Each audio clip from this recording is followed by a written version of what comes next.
Nicola Sturgeon has accused a leading economic think tank of flawed analysis after it said SNP plans would condemn an independent Scotland to worse austerity than under a Tory-run UK.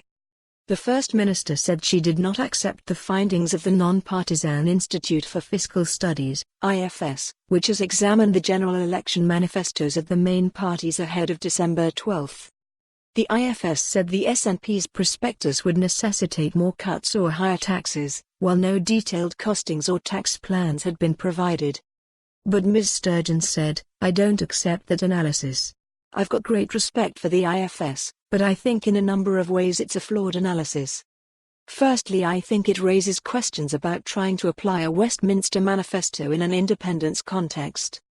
Not because we don't want to do these things, but of course in an independent Scotland we have a range of levers at our disposal that we don't have right now." She said the Growth Commission, the SNP's blueprint for independence, recommends increases in spending above the rate of inflation. She added, "If we had applied those recommendations to the past decade we would have escaped Tory austerity altogether."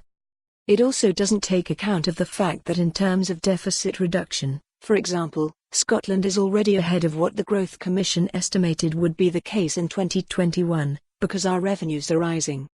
And when you look at independent countries of similar size to Scotland, many of them without the resources we've got, you see them doing so much better. So the ability to grow our economy here is absolutely crucial and one that I don't think the IFS properly take account of. Ms Sturgeon made the comments as she visited Happy Days Nursery in Harden Green, Midlothian. The IFS, which previously stated neither the Conservatives nor Labour were offering credible spending plans ahead of the election, said the SNP's manifesto focuses on independence rather than setting out a costed plan for government. Writing in the Scotsman newspaper, Associate Director David Phillips said an independent Scotland would have to count its pennies and pounds in at least the first decade. As well as calling for increased NHS spending, the SNP has demanded an end to the two-child cap on tax credits, the scrapping of the so-called bedroom tax and an increase in the living wage. Mr Phillips wrote, "In contrast to not only Labour but also the Liberal Democrats and the Conservatives, the manifesto omits putting a cost to these measures. Nor does it set out plans for overall tax, spending and borrowing, which the other parties do and the SNP's own manifestos did in 2015 and 2017.